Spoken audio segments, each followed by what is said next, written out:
The track that you're listening to right now is called Destati. It plays at the very beginning of Kingdom Hearts during the tutorial. This track is foreboding, mysterious, and allegedly cursed. If your power just went out, sorry for not saying anything sooner. The composer of KH, Yoko Shimomura, is quoted saying the following: "In the beginning and ending of the game, there is a song with a chorus. That chorus is a phrase that expresses the dark side of Kingdom Hearts, and it was used in several songs. However, once we tried loading the chorus data in when we were creating songs, something bad would happen. The worst thing that happened was when the electricity to the building was cut off." In the Kingdom Hearts 2 Ultimania, Shimomura shares another incident that occurred in their own home. "The chorus I used in the previous game was a cursed song that always caused trouble when I was working with it. This time when I played the song at home, the breaker tripped and the water was cut off. I don't want to touch this song anymore." Welcome to another episode in a series where we examine the elements of horror and other spooky stuff we can find in non-horror games. In today's episode, we're talking about Kingdom Hearts.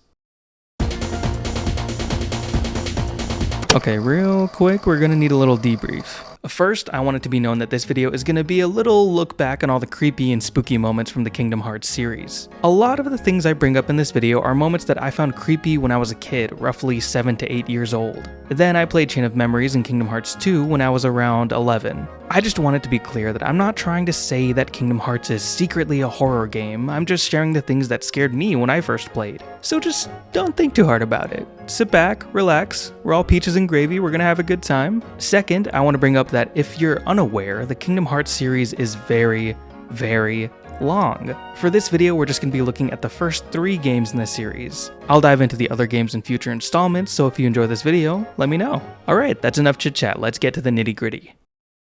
For the uninitiated, Kingdom Hearts begins on the beautiful Destiny Islands. We play as Sora, a young boy who lives here alongside his friends Riku and Kairi. His friend Kairi is special as she is not from this world. This chance encounter with Kairi sparked curiosity in Sora and Riku. They promised each other that once they were older, they would get off their island and go on a real adventure. In the present time, the trio have devised a plan to leave their home and explore other worlds. As Sora, we search the island for materials to create a raft, which will allow us to visit other worlds. Somehow. However, this isn't exactly where Sora's journey begins. We first take control of Sora during a nightmare. In a pitch-black abyss, a single pillar stands tall. This stained glass beacon of light is where we take our first steps. Creepy or scary aren't the words I'd use for describing Sora's nightmare. Disconcerting and surreal are the best adjectives I can think of to encompass this dream. The first time I played KH, I remember being shocked at this dark and isolated world. I never thought that a game featuring Donald and Goofy on the box art would be so ominous. I found the music in this section especially haunting. This is where we first hear that infamous tune, Destati. I vividly remember this track conjuring up a mixture of unease and excitement. I was simultaneously ready to start this adventure, but also afraid of what was waiting for me in the dark. As we progress through Sora's nightmare, a strange disembodied voice guides us. Their cryptic messages only served to make my kid self feel even more uneasy. For a while, I remember there being a very popular fan theory that this voice originated from a character that appears in Kingdom Hearts Birth by Sleep. When I beat BBS myself, I was 100% all for this theory. It just made perfect sense given the game's ending. Then, it was confirmed that this voice is actually King Mickey.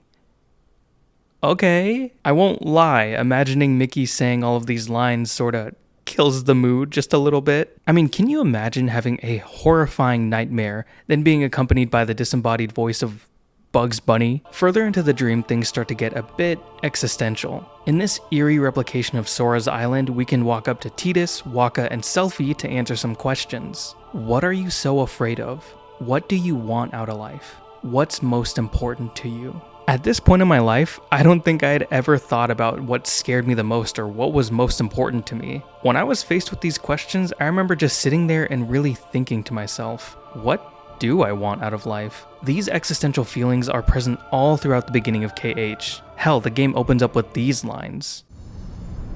I've been having these weird thoughts lately.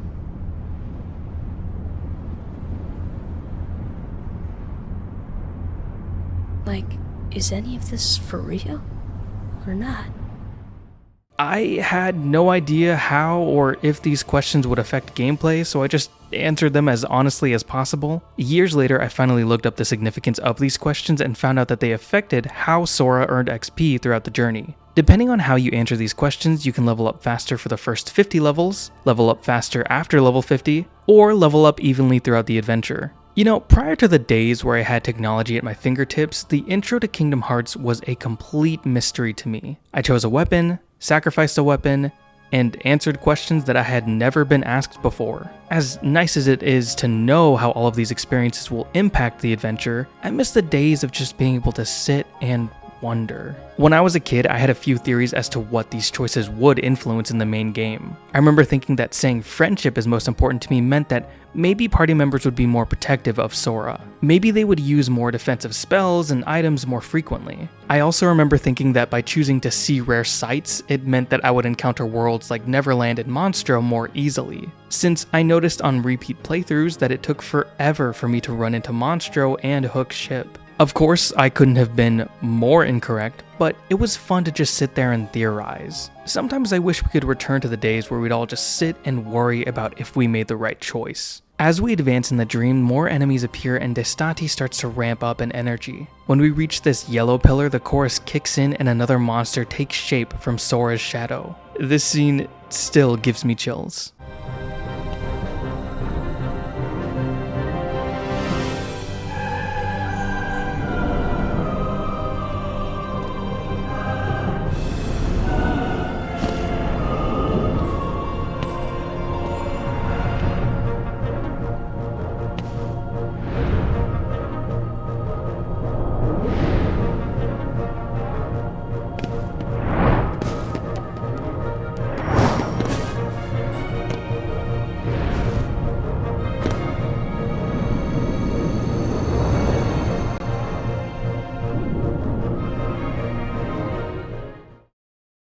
Back on Destiny Island, Sora wakes up from his nightmare and we have to prepare materials for the raft. One thing you need to know about me is that I love Destiny Islands. It is forever cemented as one of my favorite video game levels of all time. When I was a kid, I had a separate save file dedicated solely for messing around on the island. Yes, despite my fear of sea creatures that could eat me whole, beaches are extremely nostalgic for me. I remember constantly racing against Riku and battling the Final Fantasy kids. I didn't appreciate it at the time because I hadn't played FF10 or 8, but it's so cool that you can chat with these guys. I think you've gotten stronger, but odds are you're still no match for Riku.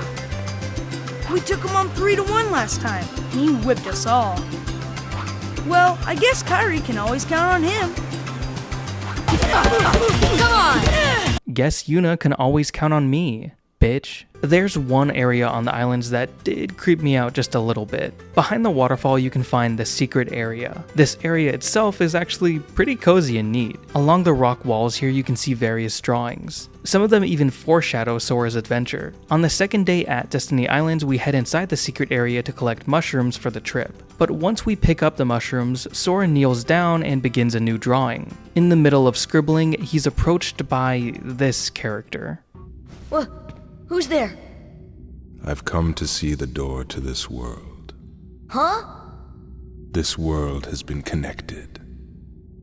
Well, what are you talking about?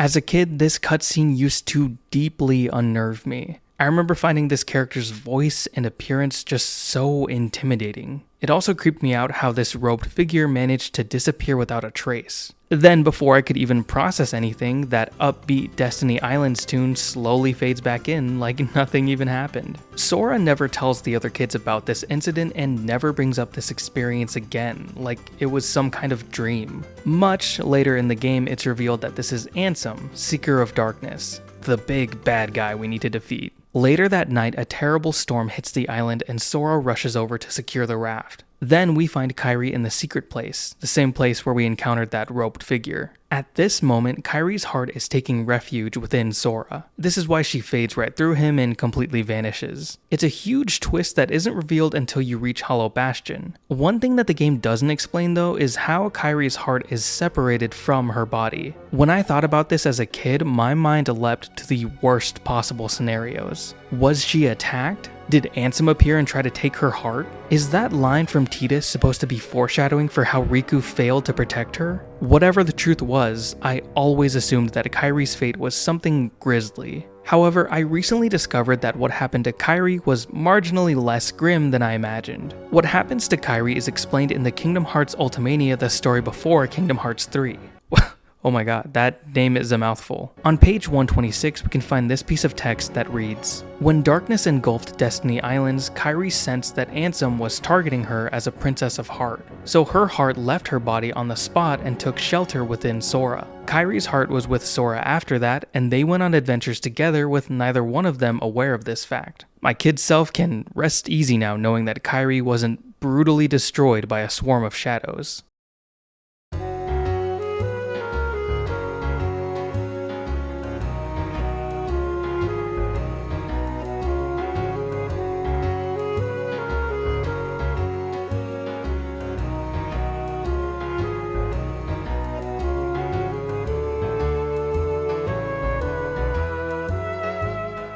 After the destruction of Sora's island, he lands in Traverse Town, a beautiful, cozy town for those who lost their worlds to darkness. It's also where we watch a man die.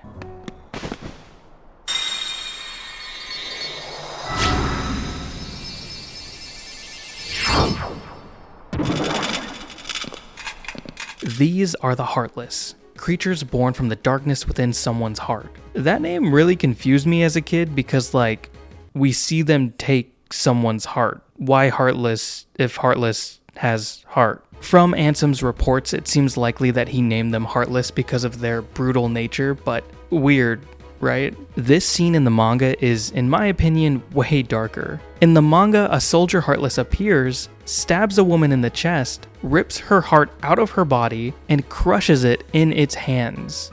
Jesus. As vicious as Heartless appear, a majority of them didn't really scare me in the slightest. In fact, I thought the Shadow and Soldier Heartless were adorable. I didn't want to kill them. I wanted my own army of them in a creature collecting type game. And who would have guessed that my wish would be granted? Sorta. There are some Heartless that did freak me out, but we'll get to that later.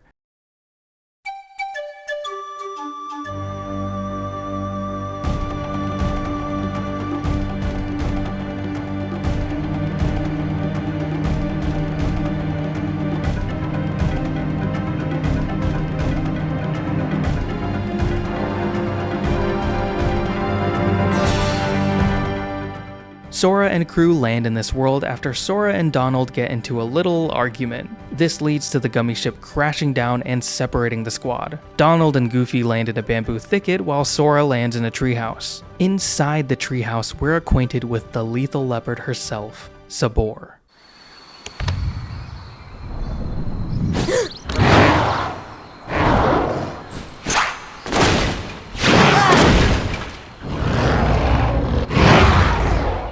Now, Sabor used to really freak me out, and most of that fear came from the film Tarzan. In case you need a little reminder of Sabor's dirty deeds, this leopard is responsible for killing and eating Kerchak and Kala's baby, killing Tarzan's parents, nearly killing a baby Tarzan, and nearly killing an adult Tarzan.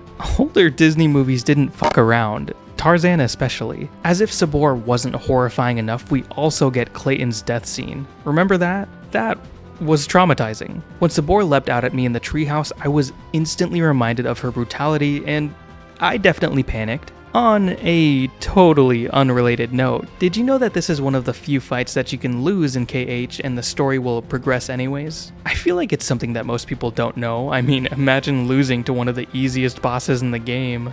Embarrassing. Once we reunite with Donald and Goofy, we can run into Sabor again in several areas of Deep Jungle. Sabor has a chance of spawning whenever you enter the treehouse, cliff, bamboo thicket, and camp areas. The frightening thing about these encounters is how Sabor manages to sneak up on the party. Typically when you enter battle, your command deck turns red, the music changes to the battle theme, and you hear the noise of Heartless appearing.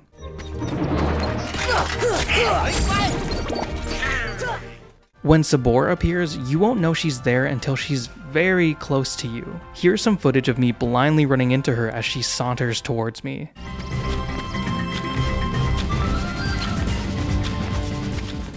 Note how the command deck didn't turn red and the music didn't change at all until she was inches away from me. In this piece of footage, the command deck and the music did change, but for a moment I couldn't see Sabor. All I could hear was her footsteps as she approached.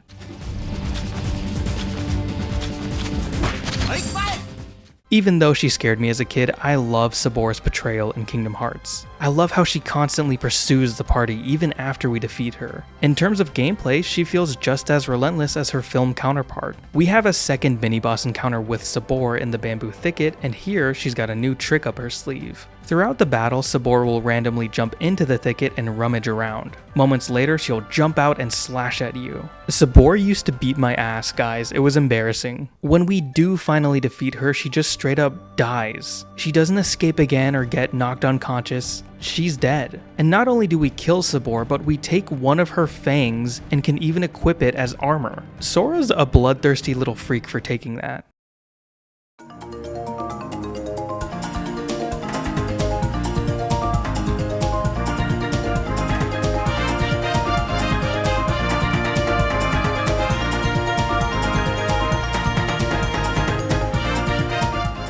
In the optional world of Atlantica, we can find another non-Heartless type enemy similar to Sabor. In this area, we can find a sunken ship, and after heading inside, we catch a glimpse of a familiar character. Inside the ship, the world suddenly goes eerily quiet. The only noise comes from Sora and the party as they swim around. As we move towards this treasure chest, the camera shifts away from Sora, now at a fixed position. Then this happens.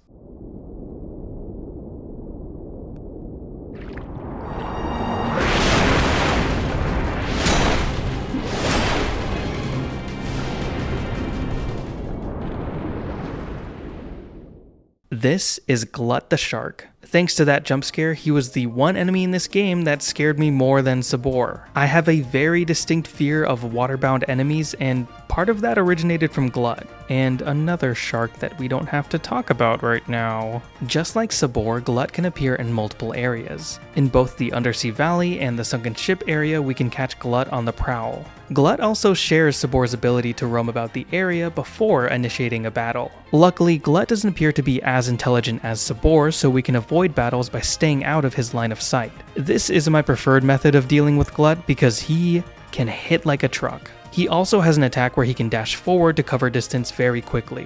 Not only is it shocking to see him move so fast, but it also means that escape is very difficult to pull off if you're not already close to an exit. We only need to defeat him once to progress the story, but even after being defeated, he'll still appear in Atlantica. Glut has no death scene and will always swim away after being defeated. Glut only stops spawning after the final keyhole is opened in Hallow Bastion. After that point, he's replaced by Heartless. While we're here in Atlantica, I also want to highlight another spooky area, that being Ursula's lair. Before we even step inside, we can see that Ursula is hidden away inside of the remains of a giant creature. This creature's origin isn't explained in-game, and I don't recall it being explained in the film either. However, it is explained in the Little Mermaid comics. Published by Disney Comics in 1992, this 4-issue miniseries focuses on Ariel before the events of the Little Mermaid film. In the first issue, Ariel and Flounder are out exploring when suddenly they find a skull. The two are then trapped by a group of people called the Moray.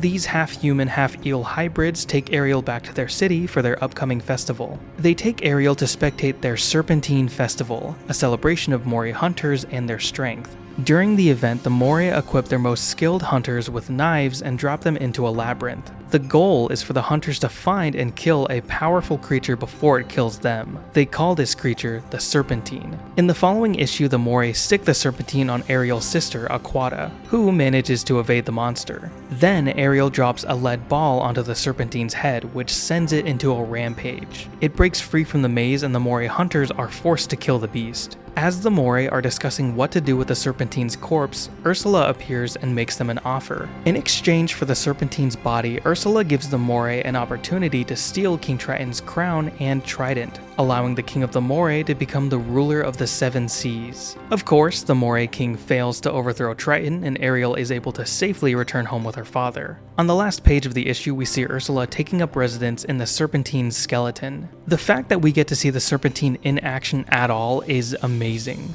They really didn't need to give Ursula's house such a badass backstory, though I am really glad that this is something that was only kept in the comics. Navigating an underwater maze while being chased by a sea dragon would have sent me into a coma. Back to the KH depiction of Ursula's lair, heading towards the Serpentine's body puts us in the creature's mouth. Inside, we can see its long spine and ribcage stretch all the way back to Ursula's main room. On the bottom of the Serpentine's insides, we find dozens of little small things staring back at us. This is Ursula's garden, and these are her sea polyps. All of these polyps were once merpeople who came to Ursula for help, but once they were unable to satisfy her demands, she turned them into this. These guys both creeped me out and kinda broke my heart. Yes, their appearance is ghoulish, but you can also tell that they're suffering. If you dive into the bed of polyps, they all turn towards Sora. It feels like they want to ask him for help, but they don't have the means to do so. In the Kingdom Hearts manga, all of the polyps are able to transform back into merpeople once Ursula is defeated.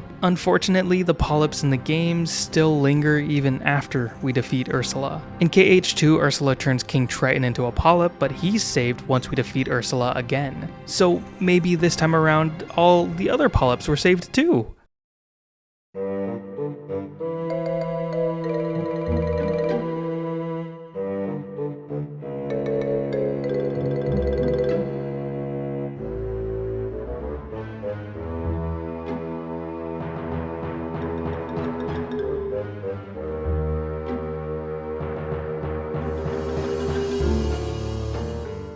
On Captain Hook's ship, we run into Riku. He's found Kairi's lifeless body and shares that the Heartless now obey his command. He demonstrates his dark power by creating a Heartless from Sora's shadow. This guy creeped me out, but also amazed me at the same time. I know it's cheesy and a little dumb at times, but I love the evil doppelganger trope. I think my love for this trope originated with Shadow the Hedgehog. Because of him, I always thought that the evil version of a character was essentially just the cooler version. So, of course, I saw evil Sora and got very excited. Except, Shadow Sora is kind of a dork.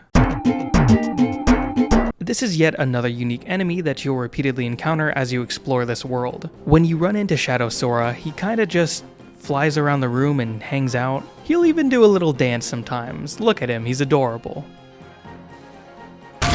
As goofy as he can be, this replica of Sora does bear a pretty ghoulish appearance. Because he is a copy of Sora's shadow, he lacks any of the detail that the original Sora has. His face is all smoothed over, his clothes are flat, and he doesn't even wield a keyblade. He looks like a weird naked doll. Gross. In the captain's cabin, we fight a more complete Sora clone. Riku, wait!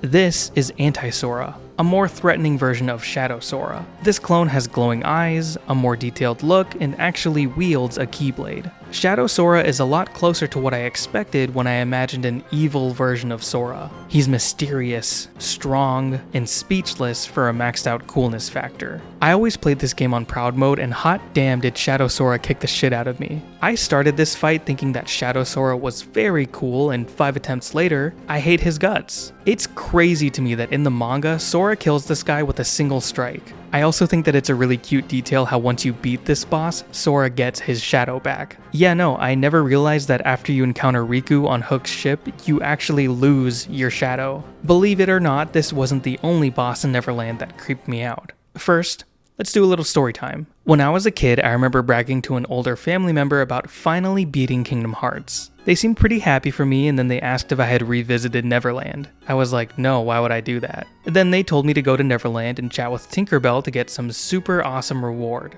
And me, being a stupid idiot child, was like, okay, I believe you. So I went and did what they said, and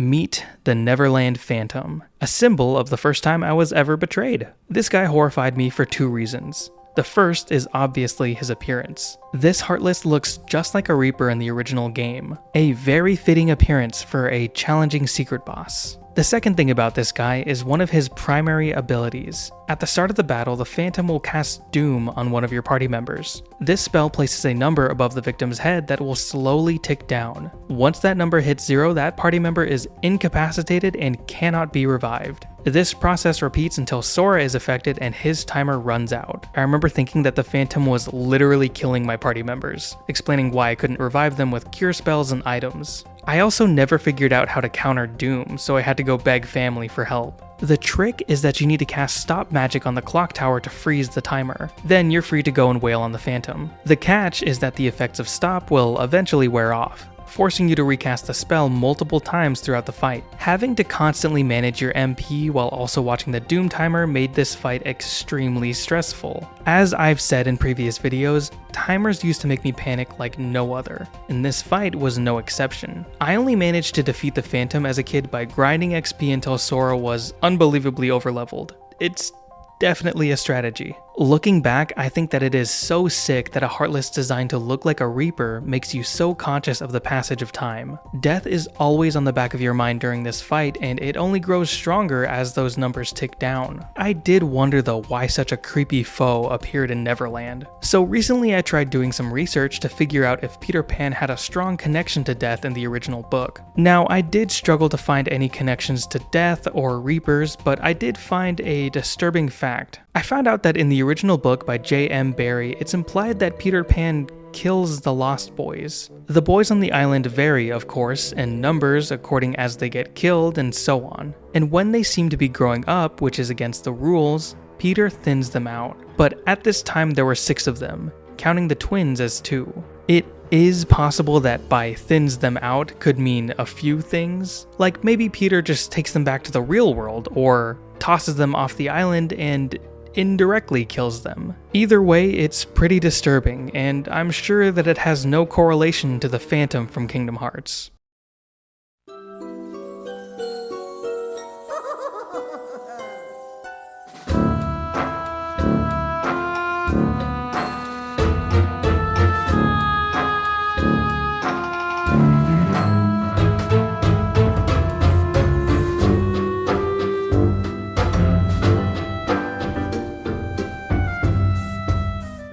I mean, we kinda have to talk about the spookiest level in all of KH, right? Halloween Town is my favorite world in this game, and I won't lie, a lot of that love comes from the film it's based on. However, the Kingdom Hearts interpretation of this world is amazing, and I love it dearly. For starters, look at Sora, Donald, and Goofy. They all get these sick, creepy outfits. Donald is a mummy, Goofy is a Frankenstein-type monster, and Sora is a vampire. At least I think he's a vampire. He's got fangs and these cool bat wings. Everyone looks great. My biggest wish for future games in this series is the option to wear these outfits in whatever world I want. It's genuinely such a shame that these outfits only stick around for one world. These cosmetic changes are also applied to the Heartless in this world. The Heartless here look a lot darker and have different textures. It's hard to describe, but they look more gritty and detailed. For example, look at the White Mushroom Heartless. In any other Disney world, they have these tan bodies and big red hats. In Halloween Town, their bodies look like a burlap sack, and their hats look like they were crudely stitched together. It's fun that both Sora and the Heartless get a little makeover in this world. I like how the Mushroom Heartless specifically resemble Oogie a little bit. The world itself is very fun to just run around and explore. Guillotine Square, Moonlight Hill, and Oogie's Manor are all awesome places to just exist in. I love the deep red sky in Guillotine Square and all those jack-o'-lanterns scattered everywhere. There's also the Days Till Halloween counter revealing that Sora arrived in town on September 25th. It's a really cute detail. My only problem with this world is that Oogie's Manor is destroyed after we defeat Oogie. Once the keyhole is sealed, this spooky tower is reduced to a pile of rubble, and that always depressed me. I know there's nothing left to do once we seal the keyhole, but I just like having the tower here. Yes, it is a pain to fight Heartless on the tower, only to end up falling off and having to climb your way back up, but like, purely for the aesthetics, The tower is amazing. The story of this world is also pretty neat. Jack is trying to gain control over the Heartless to make Halloween even more terrifying. He teams up with Dr. Finkelstein and they get to work on making an artificial heart. It's a cool concept as this is the first Disney World we enter where its inhabitants are already aware of the Heartless. I really want to know what the Doctor could cook up if we handed over all of Ansem's reports. I just want to see what would happen. I also just love having Jack Skellington in the party. One of my favorite games I used to play as a kid was The Nightmare Before Christmas, Oogie's Revenge. In this game, Jack has a green whip thing that he uses to attack. He calls it the Soul Robber, and I always wish they'd let him use it in a Kingdom Hearts game. Yes, I understand that it's extremely niche, and it really doesn't matter, but I think it would be funny.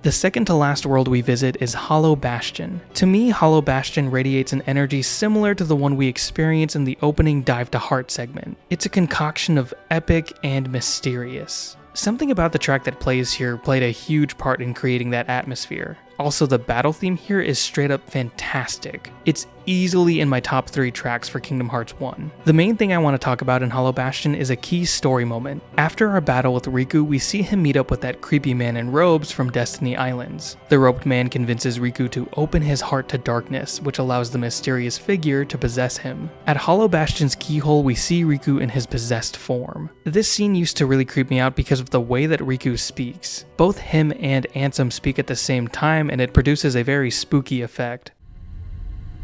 So, I see the path has emerged at last. Yes, the keyhole to the darkness. Unlock it, and the Heartless will overrun this world. Riku also reveals to Sora that Kairi's heart rests within him and he tries to pry Kairi's heart out of his body. Once we deal with Riku, we still have to figure out how to free Kairi's heart and seal the keyhole. Sora, hold on!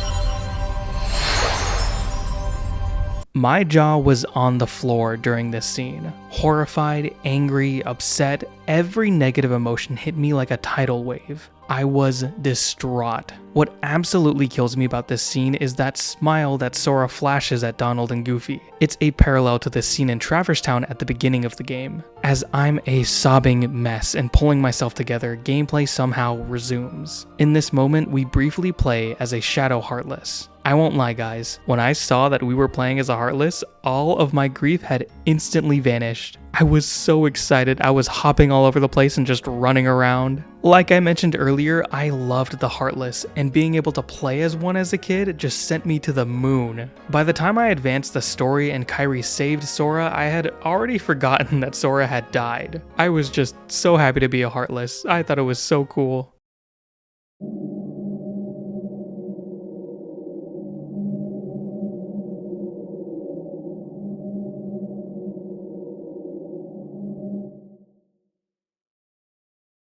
The last stop on our journey is the end of the world, a culmination of all the worlds taken by darkness. When we take our first steps here, it's completely silent, but when we step out into this endless void, we hear a familiar tune.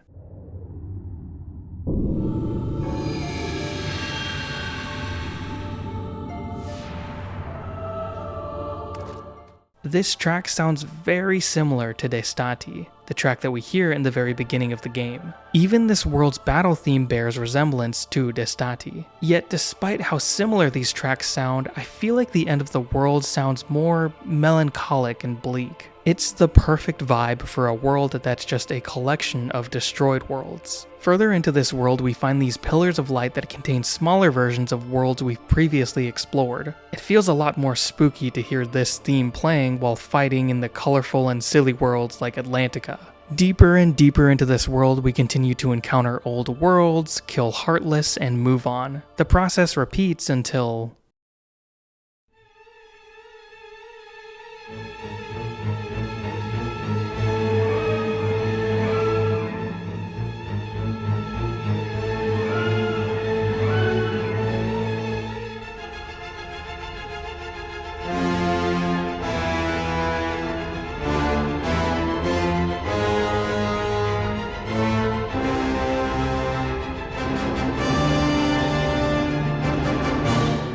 7-year-old me reached this scene, I got up, walked over to my PS2, and turned it off. I picked up this game because I wanted to fly through space and explore the worlds of some of my favorite Disney films. I never thought it would lead to a battle against Satan himself. Say hello to Chernobog, a demon featured in Disney's Fantasia. It goes without saying, but yes, he absolutely terrified me. He just comes completely out of left field. There's no mention of him prior to this battle, and he's not associated with the Disney villains from the game's story, nor is he associated with any Kingdom Hearts original character. I think the closest bit of foreshadowing we get comes from the Traverse Town Hotel. In one of the rooms we can find a painting that, when inspected, says Bald Mountain 7 a.m. Bald Mountain is of course where Chernobog resides in Fantasia. Besides that very obscure little detail, you'll have no idea that Chernobog is coming. This was my first exposure to this character. I'd never seen Fantasia at this point in my life. When Chernobog appeared, I thought I was either legitimately fighting the devil or a giant heartless. As a kid, I never even bothered to check Jiminy's journal to verify who this guy was because I didn't even want to look at him. Turns out it didn't even matter because Chernobog is one of only 8 enemies in the game who doesn't have a journal entry. Spooky. As if his appearance wasn't terrifying enough, that music that plays during the battle was pure nightmare fuel. After finally watching Chernobog's segment in Fantasia, I can't help but feel like they could have done more with him in KH. In the film, it's explained that Bald Mountain, where Chernobog resides, is the gathering place of Satan and his followers. Here, creatures of evil gather to worship this giant demon. We see Chernobog call forth a surge of ghosts and demons that dance by his side all throughout the night. It is a beautifully animated scene that is absolutely stunning. I strongly encourage you to watch it if you haven't seen it already. I think it could have been very cool to have Chernobog's world appear in the end of the world. Maybe Sora, Donald, and Goofy battle their way up Bald Mountain before finally destroying Chernobog. Or at the very least, Chernobog could have been involved with Maleficent and her little group of Disney villains. Honestly, I would have been fine with just about anything that made him more relevant to the game's plot. We almost had something really cool with Chernobog in Dream Drop Distance, but man, that fight is really lame. It's just so slow and repetitive. Not trying to say that the fight in KH is utterly fantastic by any means. I mean, my go-to strat every time is to just hide in his neck and wail on him. But in DDD, you just dodge these things, hit Chernobog 3 times, and we're done. I will give the game props though. I think that narratively, it's very cool to have Riku fighting a giant demon. As a character who's grappled with the darkness in his heart, having Riku defeat a giant symbol of evil is a neat way of illustrating how he's conquered that darkness. But we don't really talk about it all too much. I don't even think that Chernobog gets a name drop. It makes me so sad. Inside the volcanic crater left behind by Chernobog, we can find pieces of the worlds destroyed by darkness. These long corridors are full of the remains of various worlds. We can see the scary trees from Snow White's world and King Stefan's castle from Aurora's world. There's also this patch of grass and trees that I feel resembles the wilderness from Aurora's world, but I don't know, that one could be a stretch. Either way, it's in these halls that we witness firsthand all that's left of the worlds that fell to the Heartless. It's a grim detail that I really enjoy, and I wish they went a little more crazy with it. I really liked seeing this concept fleshed out more in a fragmentary passage. At the heart of the end of the world, we battle Ansem, now in his physical form. Surprisingly, Ansem and his guardian didn't freak me out too much. I only started panicking whenever the guardian would grab Sora and hold him in place. As a kid, I really didn't like it when I couldn't mindlessly mash buttons, so the guardian was responsible for many deaths in my fight against Ansem. But with enough practice, I did beat Ansem all on my own, after grinding to a ridiculously high level. I swear this video is just me rediscovering how terrible I am at Kingdom Hearts. Moving on to Chain of Memories, this game takes place shortly after KH1 and follows Sora, Donald, and Goofy as they enter a mysterious castle. This place is known as Castle Oblivion. The trio explore this place in hopes of finding Riku and King Mickey, but as they dive deeper into the castle, they lose more and more of their memories. I don't have a whole lot to say about this game in terms of enemies or locations. Most of the areas we explore in COM are just memories from the worlds that we visited in the first game, though I was shocked by some of the story moments in this game. In this game, we're acquainted with a few members from Organization 13. These mysterious figures dressed in black coats would randomly appear, confuse Sora, and then disappear. Behind the scenes, we get to see how the organization members would work together to manipulate Sora. We also saw how quickly tension grew between each of the members of Organization 13. One thing leads to another, and this guy Axel is ordered to kill another member of the organization. Axel, why? I came to stop you from talking too much. By eliminating your existence. No, don't do it! We are just nobodies who have no one to be, yet we still are. But now you can be nothing instead of just being a nobody. You're off the hook. No! Please don't! I don't want it! Goodbye.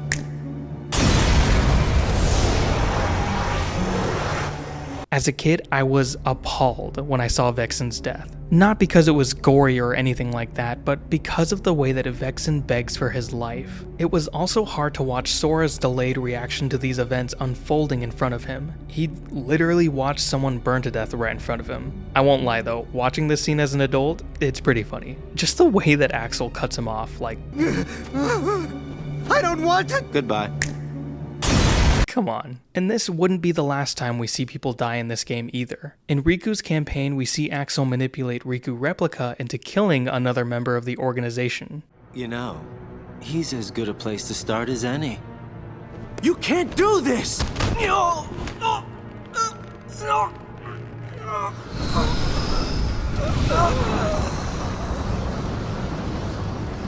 So sorry, Zexion. I feel like you could argue that this death scene is a lot darker than Vexen's solely because of how Zexion goes out. I got chills when I first saw that shot of Zexion's feet dangling in the air. As a kid, I didn't realize that Riku Replica was draining his life force, and I thought he was straight up suffocating Zexion. Organization members Larxene and Marluxia also die in this game, but their deaths aren't nearly as brutal in presentation. After being defeated by Sora, Larxene quietly fades away, and Marluxia lets out a scream as he fades. Though this scream always struck me as a scream of frustration rather than one of pain. The last organization member that dies in this game appears in Riku's campaign. It's not a brutal death by any means, but I thought it was very funny how Riku just trashes Lexaeus.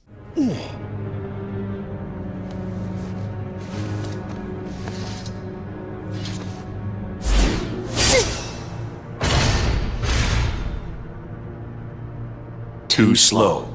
And while we're talking about Riku, you know what else creeped me out in this game? How much he kept sniffing people. I knew when I met you. You and Kairi smell the same. Why would you say that to someone? Shiki was onto something. You get out much?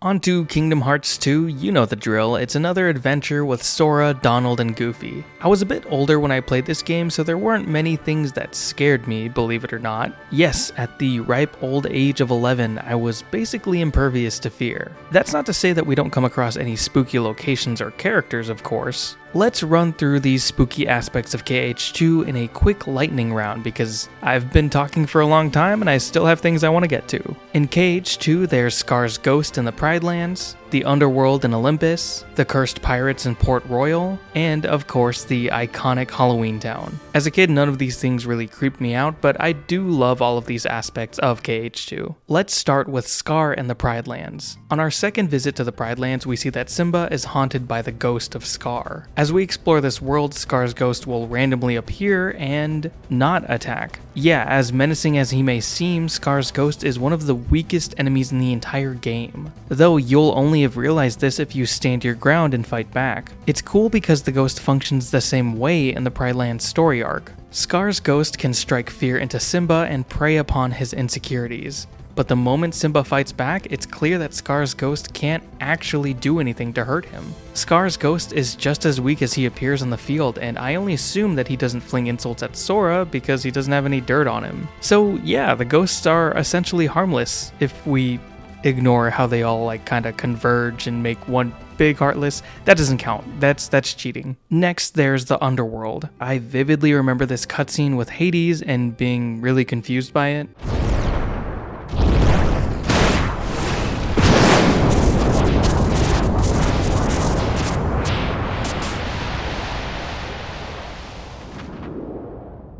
As a kid, I didn't know anything about Final Fantasy X beyond Tidus being the protagonist. Now that I have beat FF10, I think this cameo is sick, it's so cool. Using the underworld as a way to bring back actual dead characters is a fantastic idea that I'd love to see utilized in future games. Maybe for KH original characters, or as a way to net some more Final Fantasy cameos. I'd love either. Also, I just want to say that because Hades refers to Auron as the mother of all bad guys, I spent the entirety of my playthrough thinking that Auron would betray the party. I actually walked away from FF10 really liking Auron, and I love all of his interactions with Sora. Next, there's the Cursed Pirates in Port Royal. The entire world itself is a complete clash from the art style we see in basically every other world. Port Royal is very detailed and gritty, which is why it's so awesome to see an anime boy tearing through realistic zombies. We also get to see a recreation of that scene with Barbossa and Elizabeth on the ship. I loved this scene in the film, and when I saw it in Kingdom Hearts, I vividly remember jumping up and pointing at it like an idiot. And finally, there is this game's iteration of Halloween Town. There are old areas to explore like the town square, Dr. Finkelstein's lab, and the Moonlight Hill, but the big new thing here is Christmas Town. Candy Cane Lane and Santa's house are very cool additions, but I'm not fully in love with this world. Visually, I think that Halloween Town in this game looks great and I love being here, but gameplay wise, I feel like there isn't much to do outside of combat. The world design in KH2 is just very different from what we experienced in KH1. The first game had a lot of interactive elements like the flowers in Wonderland or cooking up items in Deep Jungle. You get rewarded for exploring and experimenting with the environment, while in KH2 we mostly do combat with a few minigames sprinkled here and there. Ultimately, this world isn't the best in the series by any means, but I love it solely because I like spooky Halloween type levels. Also, this world gets bonus points for giving Sora, Donald, and Goofy a new set of outfits in Christmas Town. Look at the boys, they look great. It's also amazing how Sora has variations for both his Christmas Town and Halloween Town outfits depending on what drive form he's using, which is the perfect segue to start talking about drive forms. In this game, Sora unlocks the ability to use drive forms after getting a new outfit from the 3 good fairies. Each of Sora's forms give him access to new abilities that make him stronger. Dual wielding, stronger spell casting, KH1 abilities, and so much more. When I first played this game, I loved letting my drive forms rip whenever possible. I loved being able to dual wield, so I would use Valor form against any enemy, even random Heartless. I'd see something move and I'd pop Valor form and...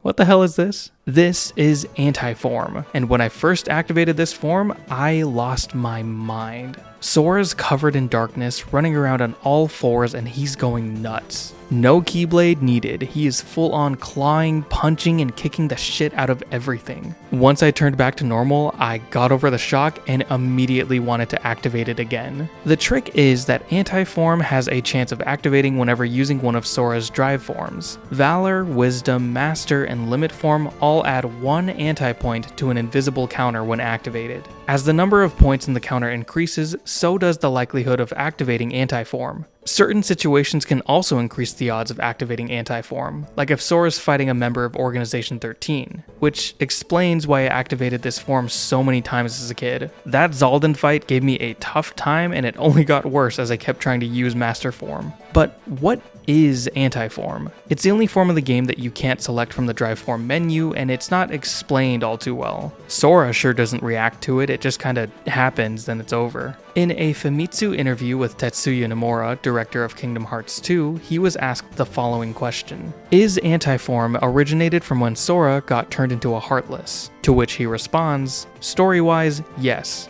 Drives are very strong, so Anti-Form exists as a side effect of using too much power. System-wise, I wanted to create something strong but troublesome. Anti-Form originating from the time that Sora was a Heartless is even hinted at in his Halloween Town outfit for KH2. If you enter Anti-Form in this world, the mask on Sora's head will change to resemble a Shadow Heartless. This is the same Heartless that Sora transformed into. I remember finding Anti-Form both creepy and badass. He's hunched over, running around like some kind of crazy animal. Also, his animation for when he's hanging onto a ledge, amazing. Anti-Form is without a doubt my favorite form, and this is mainly due to the presentation, because playing as Anti-Form is awful. You can't use items, magic, or even block. It's just like Nomura says, strong but troublesome. Look out! Wow!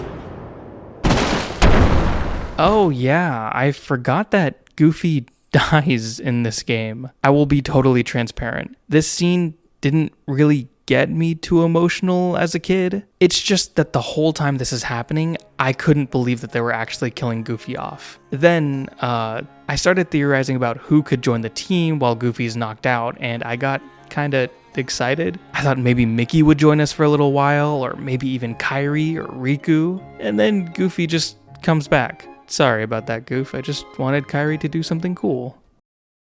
That was about all the creepy and spooky things I could dig up in the first 3 Kingdom Hearts games. Again, I'd love to tackle other games in the future, especially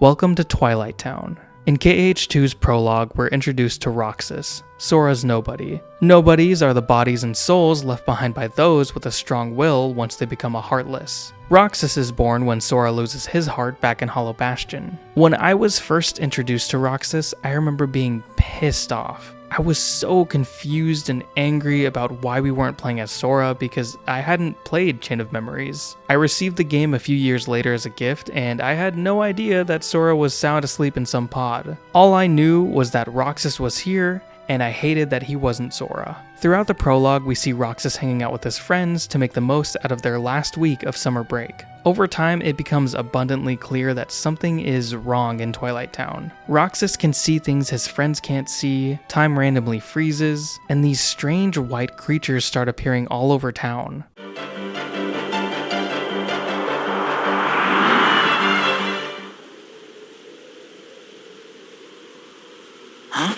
These are lesser nobodies called Dusks, and they really grossed me out as a kid. Something about the way that they move just made me really uncomfortable. I remember feeling the exact same way about the dancer nobodies. The dancers mainly freaked me out because they have this one attack where they start glowing and chase after you. If a dancer grabs you in this state, they drag Sora around and then toss him to deal a ton of damage. Eventually, Roxas learns from Naminé that he is Sora's nobody and will eventually have to rejoin him. Roxas also learns that the town he's been living in is a digital recreation of the real Twilight Town. All of his friends were nothing more than data, and all of his memories are a fabrication. His entire life was a lie. Roxas's situation is a real Truman Show type scenario that I find extremely horrifying, even to this day. Like, how do you even trust anything after escaping a situation like that? Well, I guess for Roxas it didn't even matter because shortly after this revelation, he had to merge with Sora again, no longer being able to live a life all on his own. And it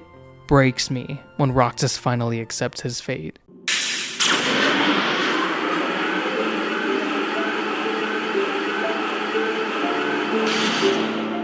Sora.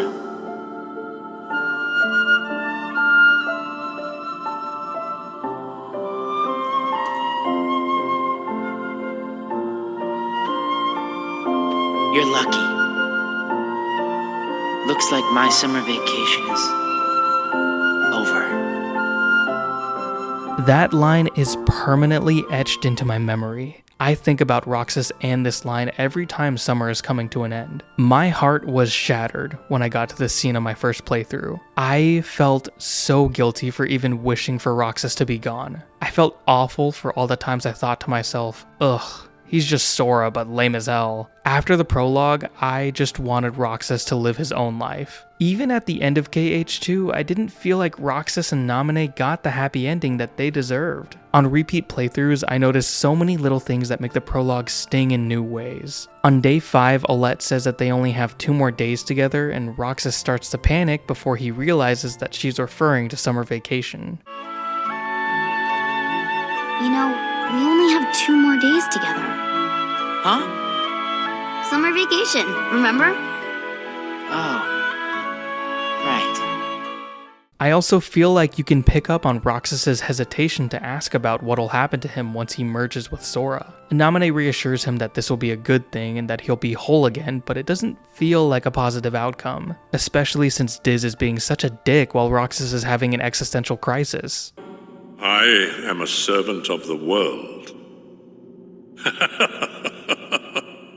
And if I'm a servant, then you should consider yourself a tool at best.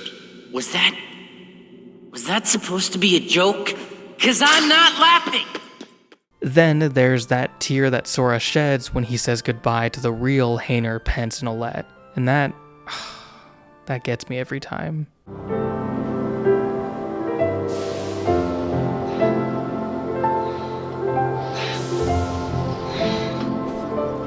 Huh?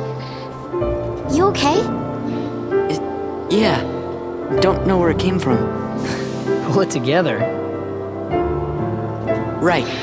See ya. I know that Roxas eventually gets his happy ending, but man, this moment still hurts so bad and only gets worse after playing Days. I cannot imagine the level of psychological torment that boy has had to endure. A huge thank you to all my Supernatural supporters over on Patreon. That was about all the spooky and creepy things I wanted to talk about for these first 3 games. Thank you so much for coming along on another really long ride. I would love to do follow-up videos for the rest of the games in this series. I am particularly excited to talk about Days, Birth by Sleep, and Union Cross. So if you enjoyed the video, let me know. I love the Kingdom Hearts series, and I've known since day one on my channel that I wanted to make a video about the games, but I never knew how to go about it. For years, I've wanted to reach out to the Kingdom Hearts community, but I've always been scared to do it. I don't know, the attention scares me for some reason. But if you do love Kingdom Hearts, hi. Tell me your favorite Keyblade. Mine is Oathkeeper. Thank you so much for watching, and let me know if there are any other non-horror games you can think of with their own spooky elements, and we may end up talking about them in the future. If you want to support me on Patreon, I'm currently working on getting some more behind-the-scenes stuff there, like video scripts and B-roll. And if you can't, no pressure, no worries, we're all good. Anyways, that's all I have for you guys. Take care.